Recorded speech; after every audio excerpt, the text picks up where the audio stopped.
Bijon.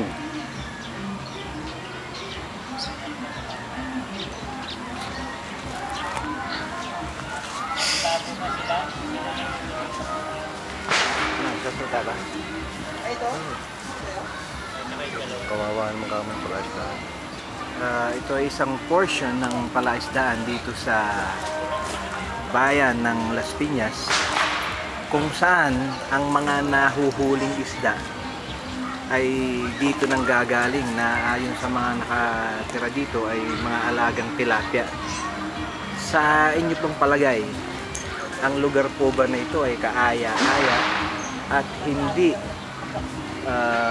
apektado ang mga isda na dinadala sa palengke, o masasabi nating kontaminado dito pa lang sa maliit na bahagi ng palaisdaan ng sakop ng bayan ng Las Piñas?